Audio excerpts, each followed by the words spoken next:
Okay, guys, how are we doing today? I really need to finish trimming my bangs. You can see that one side's... Oh, my hair. But I wanted to grow it out. So, yeah. Question, if you were being harassed by Trump, would you take it? No, neither will Iran. Because Iran is on course to exceed the nuclear pact limit within days. Iran is on course to breach a threshold in its nuclear agreement within days by accumulating more enriched uranium than permitted. Had not done so yet by a deadline. It's set for Thursday, diplomats said, citing UN inspectors' data. A week after U.S. President Donald Trump called off airstrikes on Iran at the last minute, the prospect that Tehran could soon violate its nuclear commitments has created additional diplomatic urgency to find a way out of the crisis. Excuse me again. Iran had set Thursday as a deadline beyond which it would exceed the threshold for stockpiles of enriched uranium allowed under its 2015 nuclear deal, with major powers which Tehran is still following even though Washington abandoned it last year. The latest data from UN inspectors suggests Iran had not yet crossed the limit, was on course to do so within days.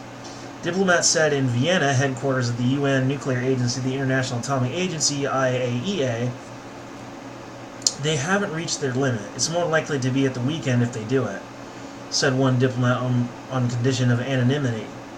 The U.S. envoy on Iran, Brian Hook, met European officials in Paris on Thursday to discuss what he described as Iran's nuclear blackmail. France, one of the European countries caught in the middle, said it would ask Trump to suspend some sanctions on Iran to make room for negotiations to defuse the escalating confrontation between Washington and Tehran. I want to convince Trump that it is in his interest to reopen a negotiation process and go back on certain sanctions to give negotiations a chance, French President Emmanuel Macron said in Japan, where he's due to meet Trump on the sidelines of a summit in coming days. The United States withdrew from the pact last year, under which Iran accepted curbs on its nuclear program in return for relief from economic sanctions. Iran has said it wants to abide by the agreement but cannot do so indefinitely because U.S. sanctions mean it is receiving none of its benefits. The escalating crisis has put the United States in the position of demanding its European allies enforce Iranian compliance with an accord Washington itself rejects. Our sanctions do not give Iran the right to accelerate its nuclear program, U.S. Envoy Hook said in an interview before meeting European officials. It can never get near a nuclear bomb. We are looking very closely at that so it doesn't get below the one-year nuclear breakout time. Macron said he had two priorities: de-escalating military tension and keeping Iran from violating the accord, which European countries still hope to save even though Trump ignored their pleas and abandoned it last year. Our demand is to sell our oil. The confrontation brewing for a year after Trump quit the pact accelerated last month when the United States sharply tightened its sanctions to enforce countries to eliminate purchase of Iranian oil, Iran's main source of income. I see. They've been getting so pissy because that's what he's been sanctioning. That's literally their main source of income. Imagine if someone just suddenly started to boycott or sanction your paycheck, your main way that you would make a living. Would you be happy? Just take your personal issue and upscale it to the national level. I think that can be done in this case. And then you could totally understand why Iran would be behaving in the way that it is. Trump is basically harassing them. This is harassment. Trump's really just kind of a bully. But anyway, U.S.-Iranian military tensions have risen over the last 2 months. Washington has accused Iran, or its proxies, of carrying out attacks on 6 tankers, which Tehran denies. Last week, Iran shot down a U.S. drone. It was said it was in its airspace. The United States said it was in international skies.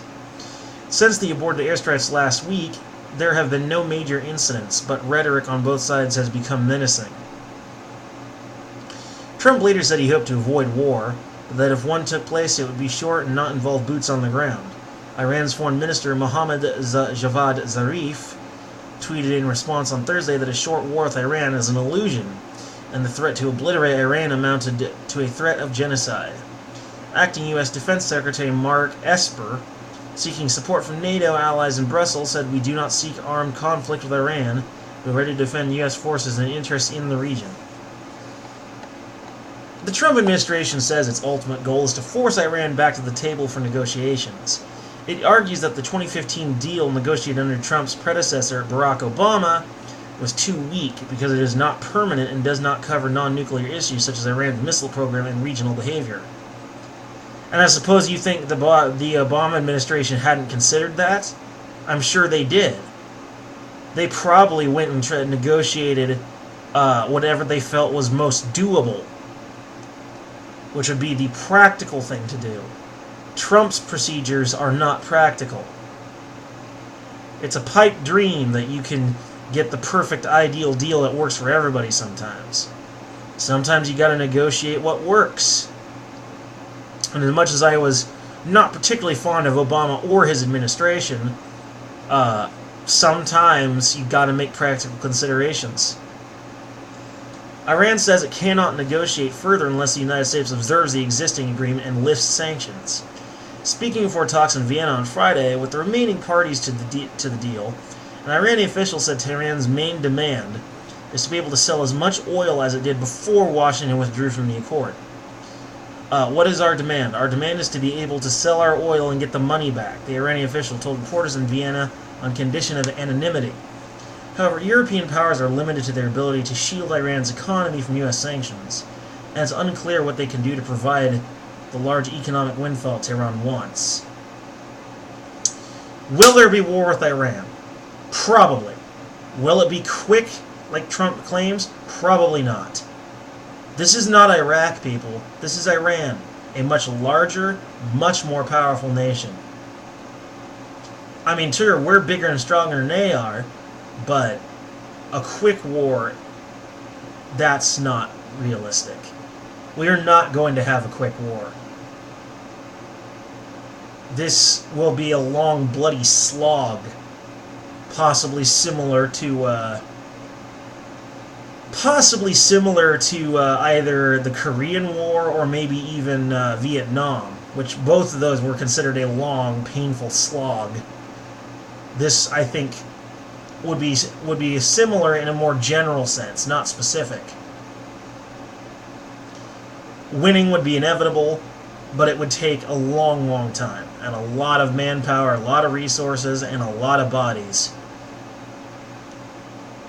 And the more he tries to sanction them, and the more he threatens them and harasses them, the more likely war becomes. He's been able to avoid it so far, but Trump is pushing. He is pushing hard. Because he thinks that his policy of sanctioning and tariffing everyone under the sun to prop up the value of the American dollar is the right tactic, the right thing to do.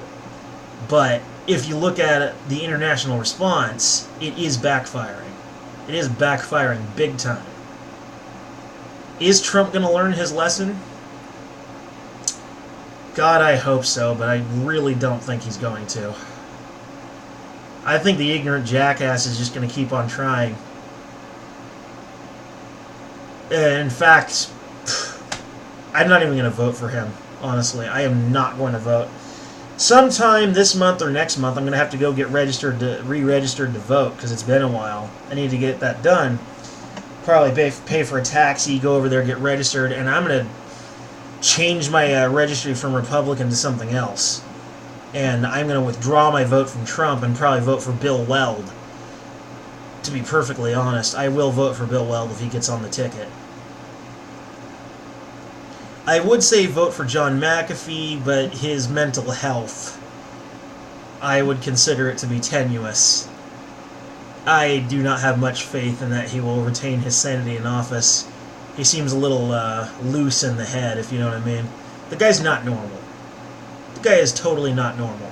He's smart, he's a great programmer, he knows a thing or two about Bitcoin, but they often say that there's a fine line between insanity and genius. So, I mean, yeah, the dude's crazy. But I think, honestly, I'm just not going to vote for Trump. No, no, no, no. I'll vote for someone else. I'll vote for someone else. If this shit keeps up, this kind of bullshit foreign policy, I am not going to vote for Trump again. No fucking way.